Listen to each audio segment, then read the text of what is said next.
Right. So, Joe Biden, he gets in office, and just a few days before, Pompeo, Trump, they slap the Houthi movement with these sanctions in Yemen. And the UN and all the relief agencies warned you're going to have the largest famine in modern history. And this is a country that's already been ravaged by famine. And you have over hundreds of thousands dead, most of them civilians and children. And this is all because of the Saudi-led genocide. They're using UK, British, French, American, German, Canadian bombs. And, both Obama and Trump sold them those bombs, right? $115 billion worth, $300 billion worth, respectively. And the sanctions is just, it's just, the final nail in the coffin, right? They're going to kill everyone through starvation, if not by bombs now. Again, you go and look at how many are malnourished in Yemen already. It's unbelievable. So what would sanctions, further sanctions do? This foreign terrorist organization designation and the specially designated global terror entity. This is just adding more violence to the mix. And Joe Biden, he says he's going to look at it, and then he finally reverses it, right? And people are like, wow, well done. Yeah, that's not enough. Like, you were complicit in the Obama administration's decision to sell weapons to the Saudis who killed the Yemenis in the first place. You supported this war the entire time. So I'm not going to really applaud you for killing a little less people. You're already responsible for that. What the fuck? And so people are like, oh yeah, look, Biden is so much better. Look, he's already different than Trump. And then he goes on and he freezes an arms sale to Saudi Arabia. Not all arms sales, just one.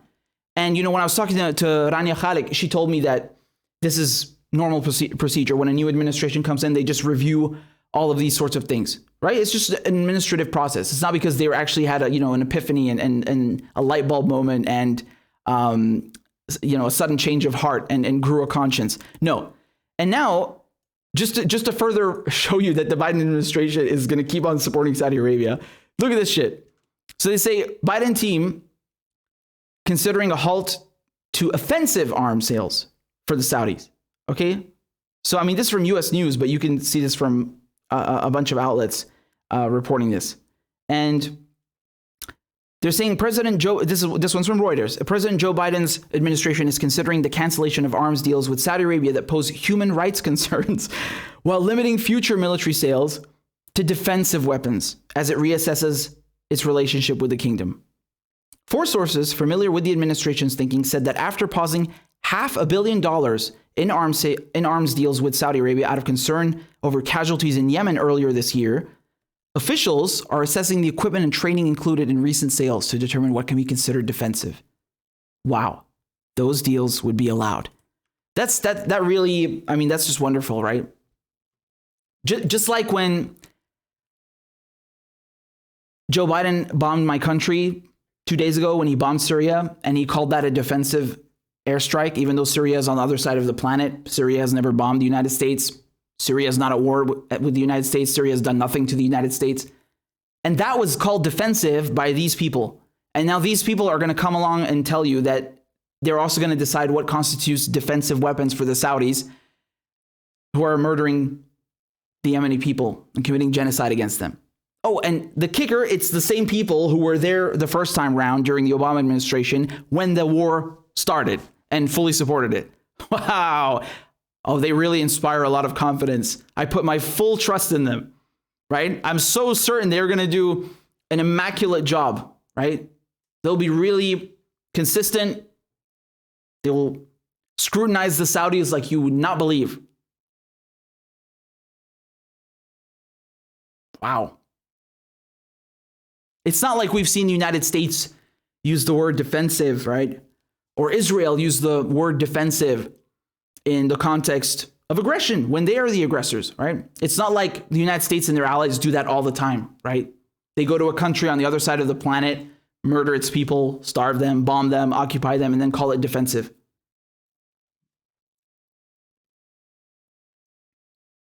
Just like Just like Israel calls its army the Israeli Defense Forces. Yeah, it's more like the Israeli Occupation Forces. So this is good news, right? I bet Yemenis are just so happy that they're gonna keep getting murdered by the Saudis using defensive weapons, deemed by the same people who helped sell the weapons, right? Not a conflict of interest at all. So, the United States is selling billions of dollars worth of weapons. It has a profit incentive, not just tacitly, but specifically because this is a government that is completely bought by the weapons industry. Its entire foreign policy is conducted to enrich the military-industrial complex. So these people who have an incentive to please Raytheon, Lockheed Martin, Northrop, all these weapons manufacturers, they're also going to decide what is defensive. Oh yeah, this looks good. All right, ship them all out. Oh my God. The Biden administration is recalibrating its relationship with Saudi Arabia, a country with which it has severe human rights concerns, but which is also one of Washington's closest U.S. allies in countering the threat posed by Iran. Here we go. So it's not just going to be in the context of Yemen. Do you understand?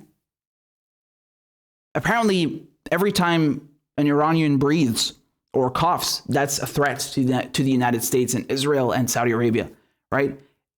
In their opinion, Iranians are not allowed to exist. So I guess everything is going to be a defensive weapon, right? It's not like Saudi Arabia is, at odds, putting it mildly, with Iran. Oh, they're totally on best terms, right? I mean, this is lunacy. This is, once again, they're dressing up the same policies with a rainbow or a little bow. They're just feeding you nonsense. It's a continuation of the same stuff, right? I spoke with Associate Professor Max Abrams. He's from he teaches at Northeastern University in Boston, and we were talking about the this will be on my next television broadcast, right? So we were talking about the airstrikes on Syria, and he framed it in a really good way. He said this wasn't so much as sending a message to Iran, but more of a message to Israel that we are behind you, right? But it's very clear that nonetheless, in the region, Israel, Saudi Arabia, the United States, they're all operating together against Syria and its allies, which includes Iran and anyone else who's supporting the anti-imperialist resistance effort, right? So all Saudi Arabia has to do, really, is just tell the U.S., well, we need this so we can fend off Iran and these Iranian-backed militias. Yeah, the same catchphrase. And they're just going to give them everything they want, right? Of course. Because I'm just telling you, they literally attacked Iranian-backed militias in Syria and called it defensive. So why would they not apply that same logic to Saudi Arabia, telling them we need this because Iran is a threat? The media is doing their fucking job for them. I mean, these are stenographers, honestly. The threat posed by Iran. What threat? Can someone please explain what this threat is? What is this threat that Iran poses to Israel and Saudi Arabia? I'm really curious. As far as I can tell, Israel and the United States, they conducted cyber warfare against Iran. They sabotaged their nuclear centrifuges, right? That's tantamount to a declaration of war. If Iran had done that to them, they would lose it. The United States assassinated General Qasem Soleimani. The United States flew a drone into Iran's airspace. Okay? Saudi Arabia is funding all these Wahhabist fucking nut jobs and jihadists that are coming into Syria who would chop my head off and people like me just for being Christian. And Iran is thank God liberating Iraq and Syria from this cancer of Daesh, of ISIS. Is that a threat? That's the threat they're talking about? That Iran is fighting jihadists? It seems you got your threats mixed up, right? Unfucking believable, man. I really feel like this is some episode of the Twilight Zone, Okay, I don't want to exaggerate as well. We're a lot of us are very blessed. We're very lucky, but it's just the logic. You just read this and it's reported like it's just fact. The threat posed by Iran. What threat? Explain what this threat is. We know it's not nuclear because they don't have any fucking nukes. There are more IAEA investigations in Iran than any country in history. If they had nukes, we already would have known. What is the threat? Tell me. No one knows. No one fucking knows. So you can see how the media is doing Saudi Arabia's job, Israel's job, the United States' job for them, right? They just, without question, they just give to you, they present to you this statement, and they bury these statements in their articles to subconsciously program you into just accepting that Iran threat. You know, just associate the word Iran with anything bad. And that's how people just accept that, oh, Joe Biden bombing Iranian-backed militias in Syria is okay. Yeah, it's totally fine. We don't even know what those are. We don't even know what the Hashd al-Sha'bi is. We don't even know that they helped to crush Daesh, that they've helped defend Christians and just basically everyone, right? By liberating Iraq and Syria. No, we don't care. We heard Iran, that means evil. And here again, Iran, evil, threat, Iran. It's just fucking brainwashing, man. I mean, at least back it up. Like, I'm genuinely curious. What is this threat? I read your article. I'm reading it now, and I want to know what that is. They won't tell us. So as I mentioned, our favorites are here. Sales of products deemed defensive, okay, include anti-ballistic missile defense systems made by Lockheed Martin or Patriot missile defense systems made by Lockheed and Raytheon. You know the Patriot missile defense systems, right?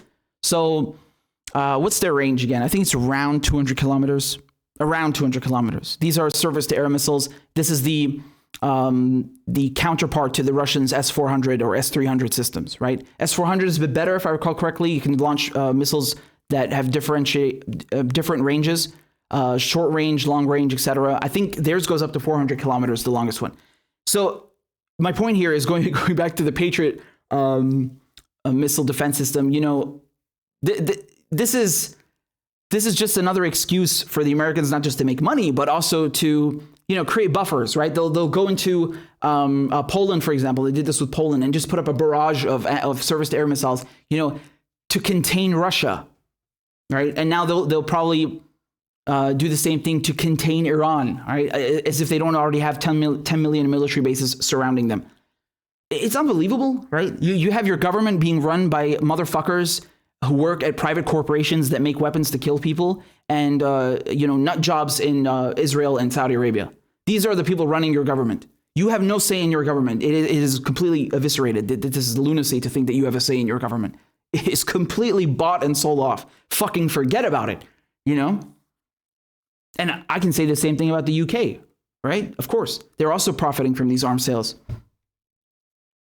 They're also training Saudi pilots in the UK and in Saudi Arabia. They're also just as complicit. I feel like the British have just gotten much better at being quiet. You know, the Americans get all the criticism, and like in Britain, it's like most people just don't care. And the rest of the world just, you know, they don't criticize Britain as much as they should, right? I can say that about myself as well. But the way I see it, the US is just a demon spawn of the UK. It's all connected, isn't it?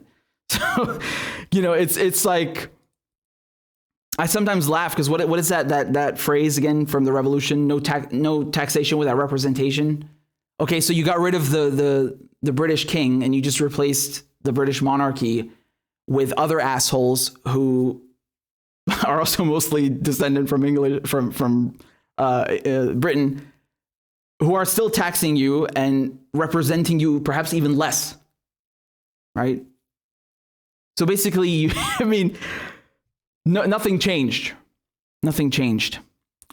Plus ça change, plus ça reste le même. Plus ça change, plus c'est le même.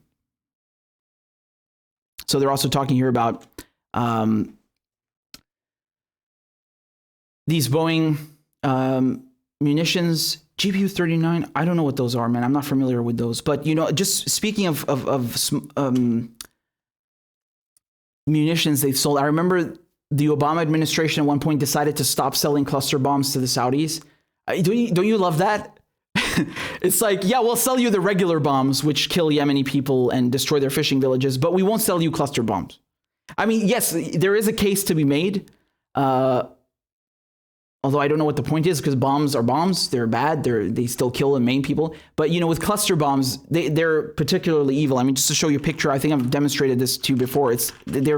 I remember this from when I was a kid, right? Seeing them being used in Iraq. They were I mean, most countries have banned them, outlawed them, but the United States, of course, is not.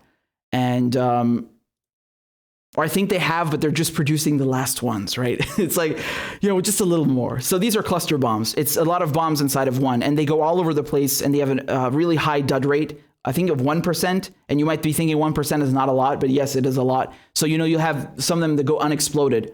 And, it's just horrendous, man, because they're I mean, I don't even know why I'm explaining this. It's just awful in both ways, but they maim a lot of people, especially, I've seen so many pictures of kids in Iraq maimed by them. But again, it's like they're bombs. Whether they kill or they maim, it's still wrong, right? But my point is, going back to my original point, the Obama administration, they had an epiphany and decided, no, we can't sell the Saudis cluster bombs. We're going to stop that. But we'll still sell them the regular stuff, all of that. And then Trump comes in and he reverses it, right? Again, it's like these minor differences, but Yemeni people are still being murdered and slaughtered by the Saudis with your bombs. You're still making profits for the military-industrial complex. It's not a real change, is it? I'm pretty sure a kid in Yemen doesn't care if he's maimed by a cluster bomb or a conventional bomb. He doesn't want to be fucking maimed in the first place, you asshole. Anyway, Trump reverses that, and I don't even know what happened, if it's still there. I don't even know if they're still selling them cluster bombs. It's such a moot point, right? It's like one of those things where they try to see, you see Biden is more humane. What is wrong with you? I mean, this is just evil. Like, I can't believe there are actual engineers who sit down and design this shit. What a waste of humanity. What a waste of human talent and knowledge, honestly. Think of the shit we could do instead of this, man. It's truly evil. It's truly evil. And so, it'll be interesting to see what they do with this. They say the weapons review also affects $23 billion of deals with the United Arab Emirates, another country that has been an important U.S. partner, which means they're on good terms with Israel. All right. That's my job. I have to translate bullshit for you. Okay. That's what it means. So on January 20th, the day that Trump left office and Biden became president, the UAE, you remember that day, the inauguration, when they were playing clips of George Bush? Just a small detail.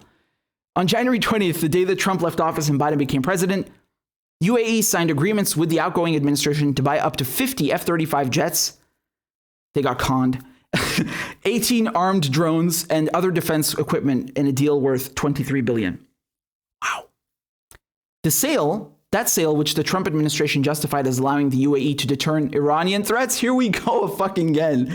Wow. This is like one of the best, corporate slogans of all time, right? McDonald's, what do they have? I'm loving it. Yeah.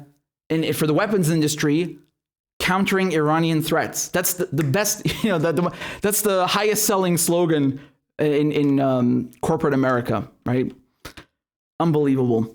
That sale, which the Trump administration justified as allowing the UAE to deter Iranian threats, I appreciate they put it under quotes this time, is also among those being reviewed by the Biden administration.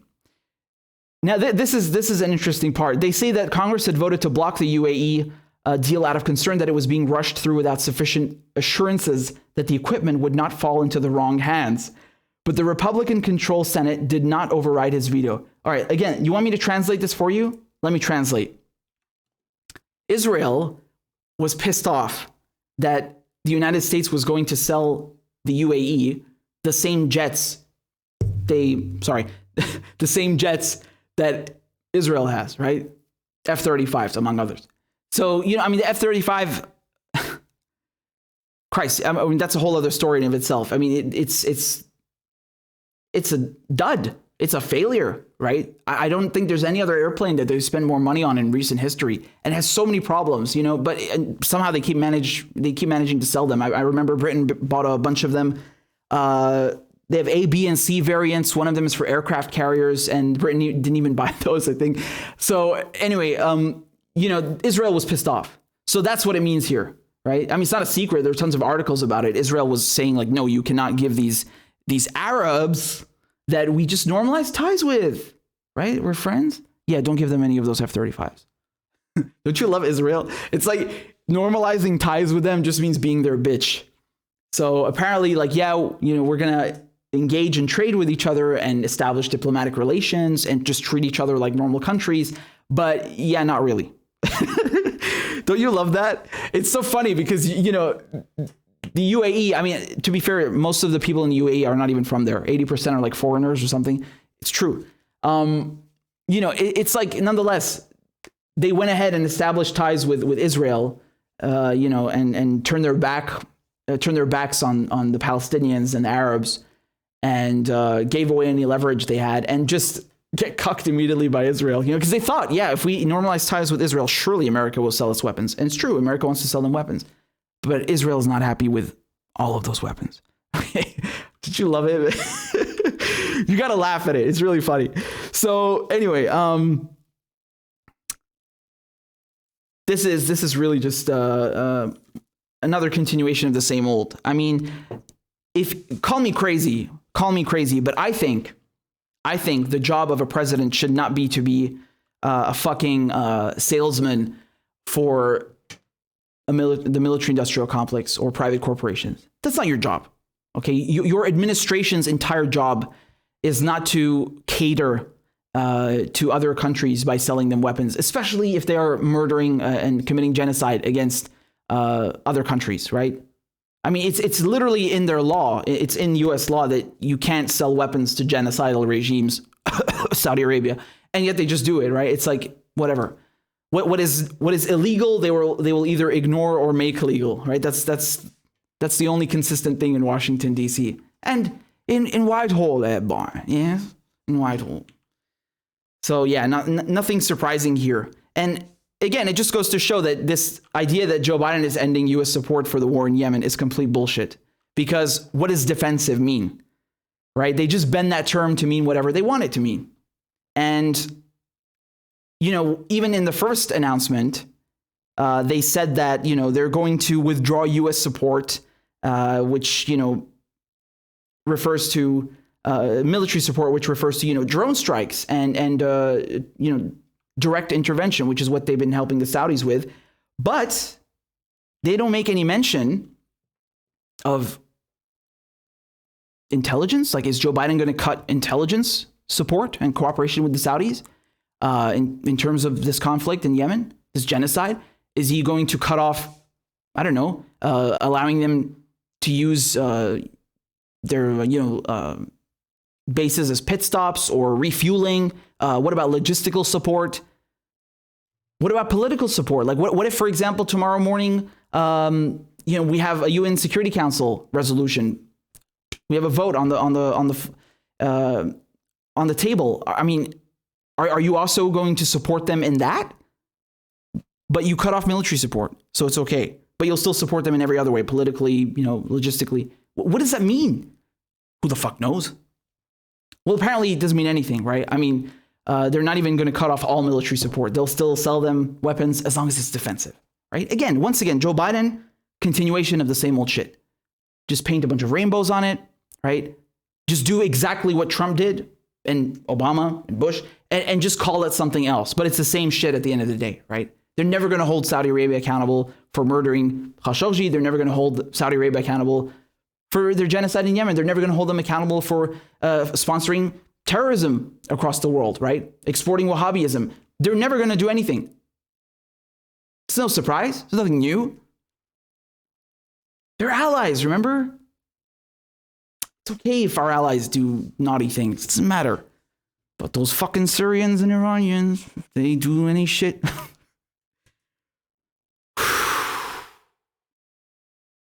Welcome. This is the lesser of two evils. I hope you're happy.